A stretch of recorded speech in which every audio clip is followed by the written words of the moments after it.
Welcome back, guys. So just recently we reviewed the Retron 77 from Hyperkin.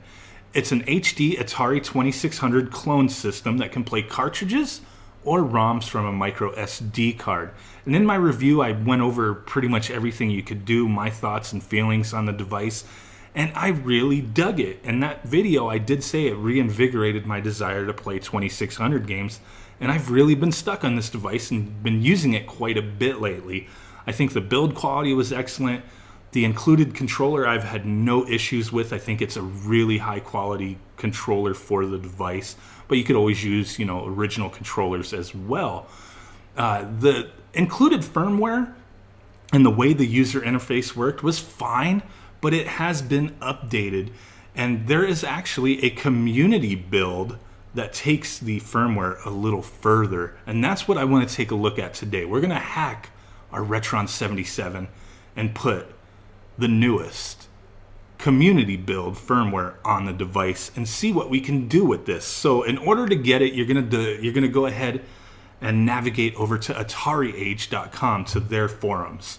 And in their forums, you're gonna go ahead and search for the community build right here, Retron 77 community build image, and click on that. The download will be in here, and there is some explanation as to what this is, so we'll briefly go over that real quick. This is a firmware replacement for the Retron 77. You have to write it with an appropriate tool, and we'll talk about that more in a moment, to a micro SD card.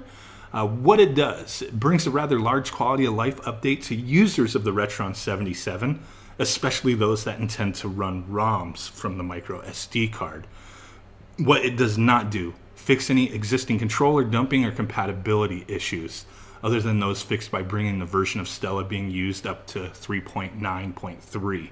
So we do get the updated Stella on here and a few cool features. So we're going to go ahead and write this to the card, and I'm going to show you how to do it. Once you download this, this is where you get it, this Dropbox here. I've already downloaded it, but what we're going to do is we're going to use WinDisk Imager. If you guys have been familiar with a lot of my content, we use WinDisk Imager for a lot of things on this channel, for a lot of projects. So today, going to be no different. So we're going to go ahead and open up Win32 Disk Imager. I'll put a link in the description so you can download that if you need it, and I'll put a link in the description as well to the Atari Age post so you can get this. So what we need to navigate to is going to be our SD card. So I believe the SD card on here is drive E. Let me double check. Yes, it is drive E. So I'm going to go ahead and select that. Always make sure when you're using WinDisk Imager that you double check the device, because you could wind up writing over a hard drive or something else, and you do not want to do that. So once you downloaded the image from the Atari Age forums, you'll have a folder with this. It's going to have some stuff in it, but really all we care about is the disk image file that is right there. So within WinDisk Imager, we're going to go ahead and navigate to that specific image. And there she is. So we have that in the image file. We have our device selected. So now what we're going to do is go ahead and select write data from image file to device. Before you do that, go ahead, double check, make sure your device is correct. You have the SD card matched up to whatever drive letter it is, and you have the image selected. So once you've confirmed everything, like I said, I'm always extremely careful with that because I've made mistakes in the past. Go ahead and click write. It'll ask you, you sure? Because it could corrupt the device, if you're not doing things right. Do you want to continue? Heck yes, we do. So this shouldn't take very long. It's going to take a few seconds, actually, because this file is very, very small. Once that's done, you can go ahead and take the micro SD card out and pop it into your Retron 77 and see that everything works perfectly fine. So that's what we're going to go ahead and do now. Alright guys, so we got that micro SD card popped back into the Retron 77 and powered on, and this is what we are greeted to. Pretty flippin' sweet. So Stella 3.9.3 for Retron 77. Pretty nice little user interface here, the Stella user interface. Looks a little nicer to me than the Hyperkin user interface that we were accustomed to that ships with the system. You were fairly limited with that for several things. how many games you could add. I think you could only have up to 18 games added to the Hyperkin front end, so you were limited there. The other thing is, as you've seen in my previous video, and if you've messed with this system, the characters for the naming of the games were limited as well. So you only got the first few characters. Kind of hard to tell what the games were unless you knew what they actually were when you added them and paid attention to that. This will actually say whatever your file name is. So definitely dig that. Makes it a lot easier to go through and find what you're looking for. And then obviously the image on the side with the information. So you have all your information down below, the image up above on the right hand side, and I think that is really awesome. So that's just included with Stella. I didn't add any images. Some games like Donkey Kong VCS, there's no image found, so I would imagine if it doesn't recognize the game, it won't display an image, obviously. There probably is a way to fix that. I haven't dug into it yet, but I haven't had any issues other than that one homebrew. So I did add a few games to this. It's pretty simple. Root of your memory card, there's going to be a folder called games. You're just going to drop the bin files for each of your games on there. So just extract them to there, copy them over there, whatever you want to do. And like I said, the Hyperkin front end firmware, you were limited to only a handful of games. This, I have 37 games on here at the moment. And before I even added anything, all of the homebrews that were originally on the system were on here, and then a bunch of others were added as well. So this might just be a seller right here to upgrade the firmware to the community build, but there's actually a lot more going on here beside that. Some of the functionality is going to be a little different. So if we jump into a game like Burger Time, just start it up, we could still use the buttons on the back if there's black and white mode, stretch it out, put it back to 4:3. One of my biggest gripes, and really my only gripe with the system, was the 4:3 16:9 aspect ratio switch. Kind of drove me nuts because it's just a button, right? And whenever you rebooted the system, it just reset to widescreen, to 16:9. With this build, it just stays whatever the option is you have. So every time I've booted up or changed games, it stays 4:3, which I'm definitely happy with that.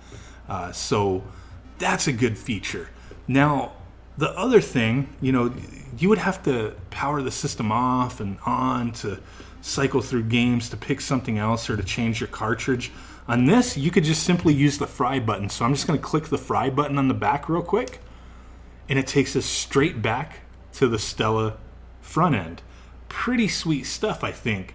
Now, the other cool thing, cartridges. It still supports cartridges, no issues with that whatsoever.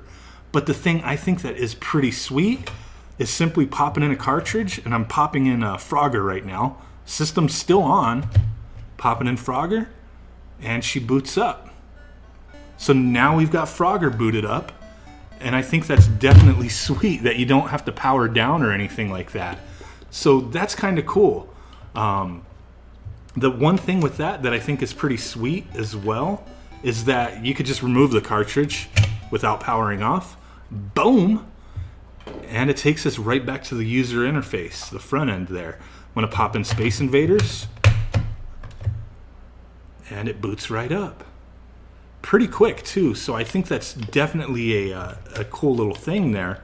That's a nice little feature to have. You don't really have to be messing around with powering off and then flipping your switch back to 4:3, if you don't want the 16:9 default. So I think those are pretty cool features that even with the main thing of being able to have as many games as you want added instead of the limit. I think that's one of the big things is you simply can just back out to the menu by pressing the fry button, removing the cartridge. I didn't even remove the cartridge. I just hit the fry button, went back. I'm going to remove the cartridge.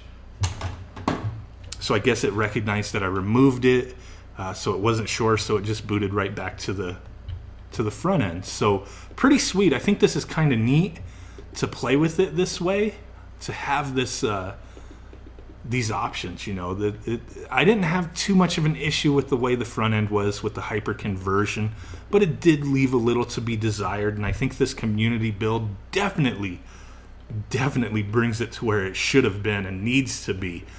You can always, use the official firmware. Hyperkin has updated